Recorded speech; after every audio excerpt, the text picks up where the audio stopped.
My brother called me at 2 a.m., whispering like he was hiding in a closet. When I heard what his sister-in-law had been doing to him, starving him, stealing his money, and planning something worse, I didn't call the police. I didn't call a lawyer. Instead, I drove 300 miles, took his place, and walked into his house wearing his face but carrying my rage. My name is William Mitchell. Everyone calls me Will. I'm 65, retired from construction engineering, and I've got enough money put away to live comfortably in my lakeside house outside Atlanta. Unlike my twin brother Ben, I never let anyone push me around. I spent 40 years building everything from shopping centers to office complexes, managing crews and dealing with contractors who thought they could cut corners. You learn real fast in construction that if you don't stand your ground, people will walk all over you and steal you blind. Ben stayed in our hometown of Marietta, Georgia, about 45 minutes north of Atlanta. He was always the gentle one, the electrician who'd rewire a neighbor's house for free just because their Social Security check was late. We look exactly the same, right down to the gray in our hair and the scar on our left eyebrow from when we crashed our bikes racing down Miller's Hill when we were 12. But our attitudes couldn't be more different. It was a Tuesday night in October when my phone rang. I was in my home office going through some old project files when Ben's name showed up on the caller ID.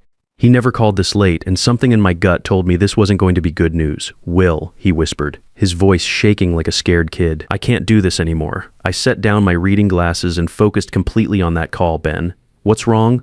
Where are you?" "I'm in the bathroom. Patricia's making me sign papers tomorrow. She says if I don't, she'll have me committed. She found the sleeping pills I've been saving up."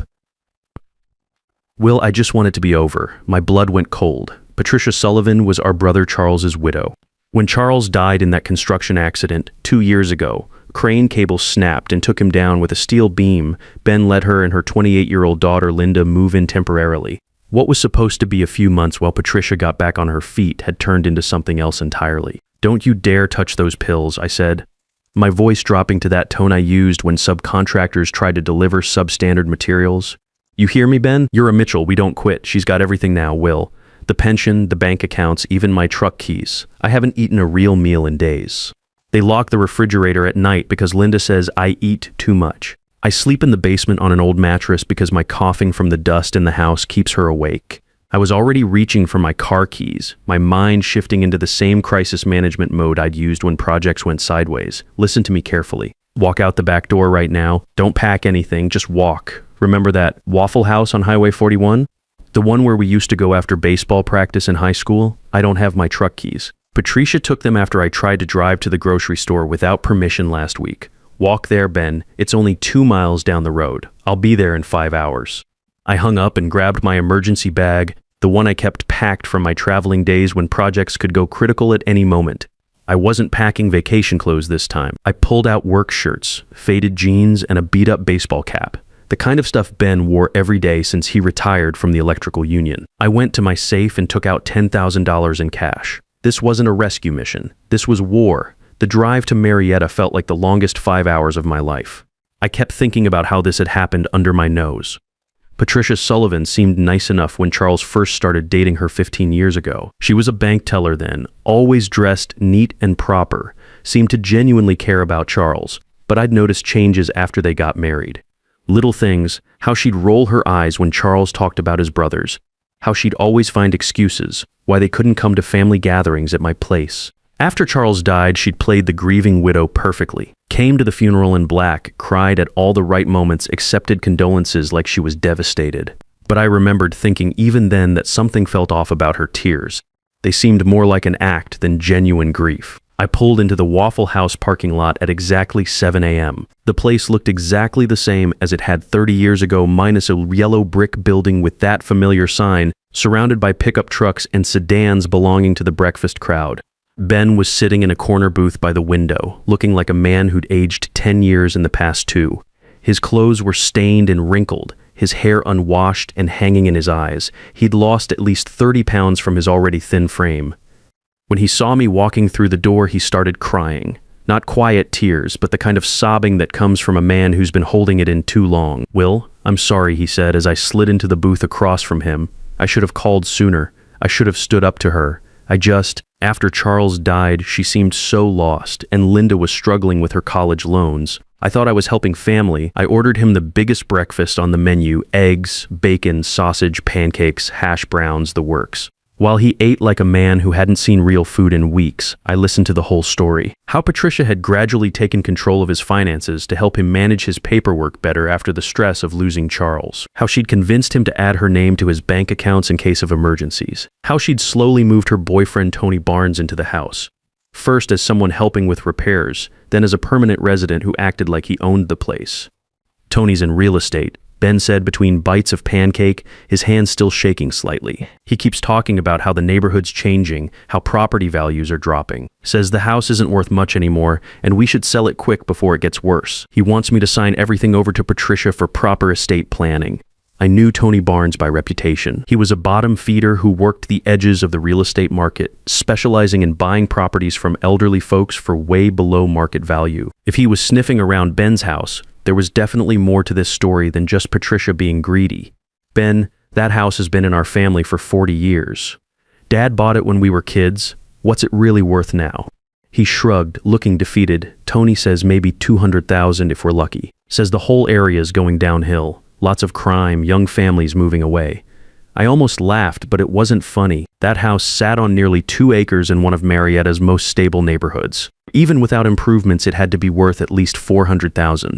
With the right buyer, probably more. Tony was running a classic con, and Patricia was either his willing accomplice or his next victim after Ben. Here's what we're gonna do, I said. Pulling out my phone, I'm going to book you a room at the Hampton Inn on Highway 120. Nice place, clean, good restaurant.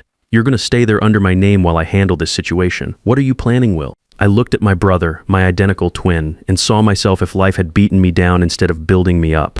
The same gray eyes, the same crooked smile when he wasn't completely miserable, even the same way of tilting his head when he was thinking hard about something. I'm going home to visit Patricia and Tony, but they're going to think I'm you. The plan was simple on the surface, but would require careful execution. Ben would check into the hotel and get himself cleaned up while I took his place at the house. We switched clothes in the Waffle House men's room, his worn work shirt and faded jeans for my clean but similar outfit. I studied how he walked, that slight hunch to his shoulders that came from years of electrical work and recent months of trying to make himself invisible. I practiced his way of speaking softer and more hesitant than my normal direct manner. "We'll be careful," he said, as we stood beside his beat-up Honda Civic in the parking lot. "Patricia's not the same woman Charles married. She's gotten hard, calculating. And Tony, there's something mean about him.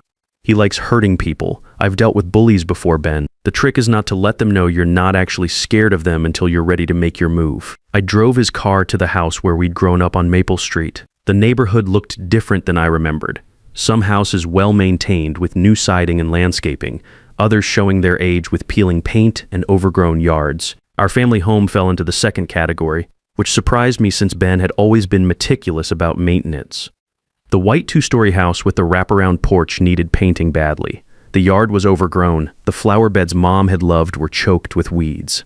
Patricia's silver BMW sat in the driveway next to a new black Dodge Ram that must have belonged to Tony. Both vehicles looked expensive and well-maintained, a stark contrast to the house's declining condition. I walked in through the kitchen door, the same door Ben and I had used coming home from school for 12 years. Patricia was sitting at the kitchen table, scrolling through her phone and drinking coffee from a mug that read "World's Best Mom." She didn't even look up when I entered. "There you are," she said without any warmth in her voice. "I was starting to think you'd wandered off somewhere and gotten yourself lost." She glanced at me then, her eyes narrowing slightly. "You look different. Did you do something to your hair?" I kept my eyes down and shrugged, channeling Ben's defeated posture. "Just washed it this morning." She studied me for another moment, then went back to her phone. "Well, don't get comfortable. We have that appointment at 2 p.m. with my attorney. You're finally going to sign those papers we discussed, and I don't want any of your usual foolishness." I sat down at the small card table by the window, clearly the designated spot for the family member who didn't matter anymore. The main dining table had been reset with fancy placemats and a centerpiece, obviously off limits to Ben. "What papers are those again?" I asked. Making my voice uncertain, Patricia's tone sharpened like she was talking to a slow child. "The power of attorney documents, Ben. We've been over this a dozen times. You can't manage your own affairs anymore. Yesterday you put the milk in the cabinet instead of the refrigerator. Last week you forgot what day it was and tried to go to church on Wednesday." I knew Ben hadn't done any of those things. He'd always been sharp as a tack, more organized than me in most ways. She was building a fictional case of incompetence, probably for legal purposes. "I've been tired lately," I said, playing along. "That's exactly why this is necessary." she said, her voice switching to fake concern. Once I have power of attorney, I can take care of everything. The bills, the bank accounts, this old house that's becoming such a burden. Heavy footsteps on the stairs announced someone else was awake. Tony Barnes appeared in the doorway wearing an expensive-looking suit that probably cost more than Ben's monthly pension. He was younger than I'd expected, maybe 38, with the kind of slick confidence that immediately set my teeth on edge. Classic con man energy, all surface charm hiding something rotten underneath. "Morning, old-timer," he said, not bothering to hide his contempt. "Ready for your big day?" Linda appeared next, Patricia's daughter. At 28, she should have been establishing her own life, but instead she was living off Ben's generosity while treating him like hired help. She was dressed for a job interview despite being unemployed for the past 8 months, carrying a designer purse that probably cost more than Ben's monthly grocery budget. "Mom, did you remind him about cleaning the basement?" Linda asked, looking at me with obvious disgust. "The smell down there is getting worse. It's embarrassing when I bring friends over." "After he signs the papers today," Patricia replied, "then we can discuss proper living arrangements for everyone." They talked about me like I wasn't even in the room, like I was just a piece of furniture that occasionally needed maintenance. I kept my head down and my mouth shut, filing away every detail. Tony checked his expensive watch and pulled out his phone. "The contractor's coming by at noon to look at the foundation issues.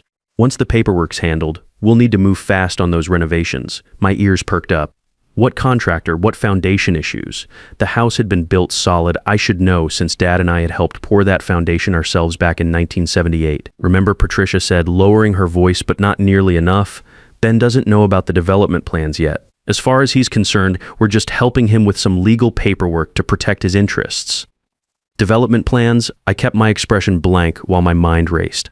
This wasn't just about stealing Ben's house. They were involved in something bigger. Tony's phone buzzed, and he stepped into the living room to take the call. I could hear fragments of his conversation. "Zoning committee meeting next week, and need the Mitchell property locked down before." I spent the rest of the morning playing the confused, defeated Ben while gathering intelligence.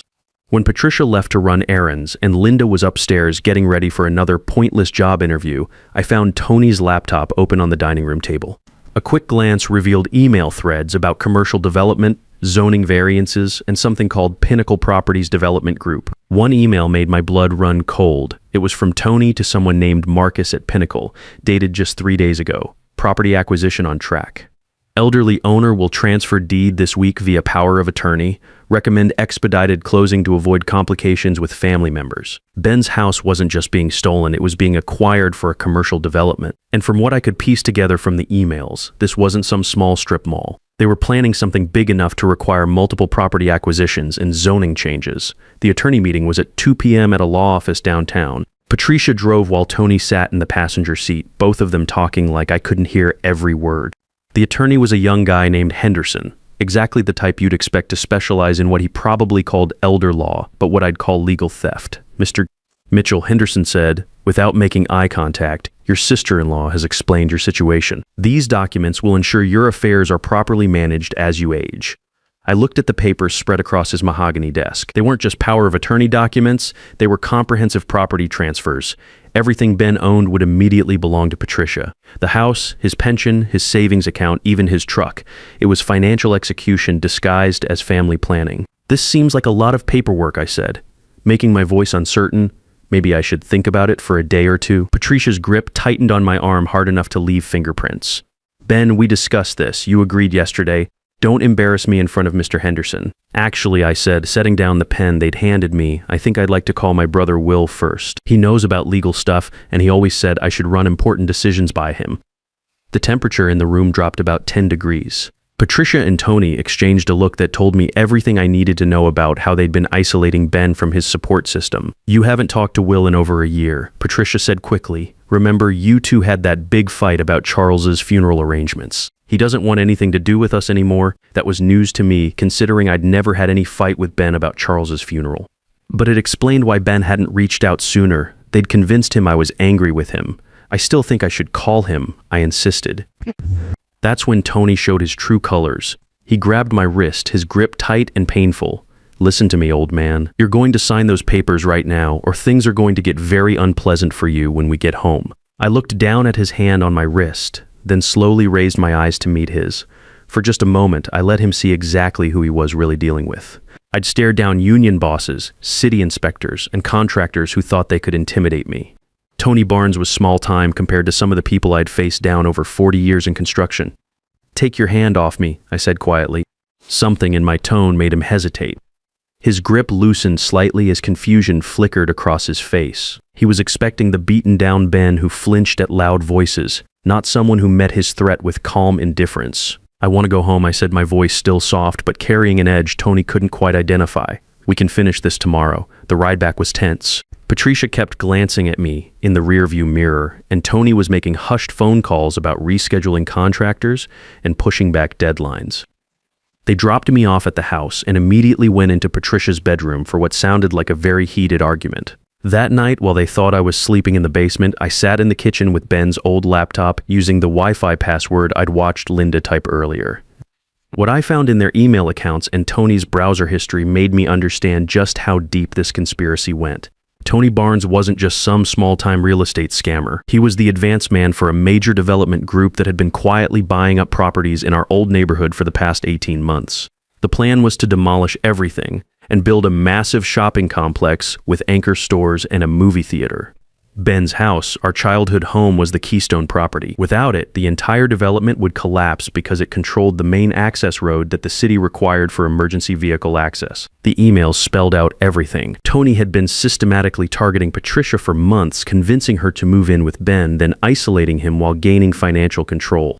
The property was worth $2.8 million to the developers, but Tony's plan was to buy it from Patricia for $200,000 after she gained power of attorney. She thought she was getting a good deal on a worthless house. She had no idea Tony was planning to flip it for 14 times that amount. But the worst discovery was buried in Tony's deleted files, which I recovered using some basic computer skills I'd picked up managing digital project files. There was a life insurance policy on Ben taken out 6 months ago, minus $400,000, with Tony Barnes listed as the beneficiary. The monthly premiums were being automatically deducted from Ben's checking account. They weren't just planning to steal his house, they were planning to kill him. I photographed everything, uploaded the files to cloud storage, and emailed copies to my attorney back in Atlanta. Then I called Ben at the hotel. "How are you holding up, brother?" "Better than I have in months," he said, and I could hear the difference in his voice already. I ordered room service for dinner. Actual food, Will. I'd forgotten what it felt like to eat without someone timing me or making me feel guilty for every bite. "Good. Now listen carefully. Tomorrow morning, you're going to shower, put on that new suit we bought you, and drive back to the house, but don't go inside. Park down the street and wait for my signal." "What are you planning, Justice?" I said, "and a family reunion these people will never forget." The next morning, I played the role of confused Ben one last time. Patricia was already making phone calls, trying to reschedule the attorney meeting for that afternoon. Tony was pacing the living room, clearly agitated about something. "The development team needs an answer by this afternoon," he was telling Patricia. "If we don't lock this down today, the whole project could fall through. Other investors are getting nervous. Then we make Ben sign today," Patricia replied. "Whatever it takes." I stood up from the kitchen table where I'd been eating the small bowl of cereal they'd allocated for my breakfast. "Patricia, I've been thinking about those papers." She turned around, hope lighting up her face. "Yes, Ben, I'm not signing them." The words hung in the air like a challenge. Patricia's face went through several emotions: confusion, anger, then something approaching panic. "What did you say?" "You heard me correctly. I'm not giving you power of attorney, I'm not signing over my house, and I'm definitely not letting you collect on that life insurance policy you took out on me." Tony dropped his coffee mug. It shattered on the hardwood floor that my father had installed by hand 35 years ago. "How do you know about that?" I smiled, and it wasn't Ben's gentle smile. "I know a lot of things, Tony. I know about Pinnacle Properties. I know about the shopping center development. I know you've been stealing $3,000 a month from my pension and savings accounts. That's $54,000 over the past 18 months, by the way." Patricia backed toward the front door, her face pale. "Ben, you're confused. You're having another episode." "No, Patricia, Ben's not confused, but Ben's not here." I reached into my pocket and pulled out my phone, pressing play on a video file I'd prepared.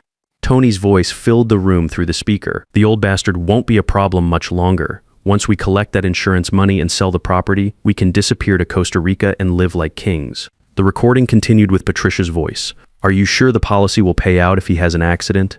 I don't want any problems with the insurance company." Tony's response was chilling. "Trust me, honey. Old guys like him have accidents all the time. Falls down the basement stairs, gas leaks, kitchen fires. Shit happens. Patricia started crying, but they weren't tears of remorse. They were tears of someone who'd been caught. You can't prove anything, Tony said, but his voice was shaking. Those recordings could be fake, doctored. Actually, I can prove everything. I pulled out the thick folder I'd prepared. Bank records showing systematic theft from Ben's accounts. Emails detailing your conspiracy with Pinnacle Properties. And my personal favorite, the insurance application you filled out forging Ben's signature. That's when the front door opened and Ben walked in. He was wearing the navy blue suit we'd bought him the day before, his hair neatly trimmed, looking like the successful man he deserved to be. Patricia's jaw actually dropped as she looked from me to him and back again. "Hello, Patricia," Ben said calmly, surprised to see me. Tony looked like he was seeing ghosts. What the hell is going on? I stood up straighter, dropping the hunched posture I'd been maintaining. Tony Barnes, meet Will Mitchell, Ben's twin brother, and the man who's been documenting your crimes for the past 2 days. Sirens wailed in the distance, getting closer by the second. I'd called the sheriff's department before this little family reunion began. "You called the cops?" Tony screamed, his composed facade finally cracking completely. "I called a lot of people," I said. "The sheriff, the district attorney, Adult Protective Services, and the Georgia Real Estate Commission. Elder abuse is a felony here, Tony. So is insurance fraud, identity theft, and conspiracy to commit murder." The deputies came through the front door just as Tony tried to run for the back exit. They tackled him in the kitchen while Patricia collapsed on the living room couch, sobbing about how she was just trying to survive financially. The legal process took 4 months, but it was worth the wait. Tony got 15 years in federal prison after pleading guilty to elder abuse, fraud, and conspiracy charges. Patricia received 3 years and was ordered to pay full restitution of the $54,000 she'd helped steal. Linda lost her car when the court froze the family assets and had to move back in with a friend while looking for actual employment. Ben sold the property to Pinnacle Properties for the full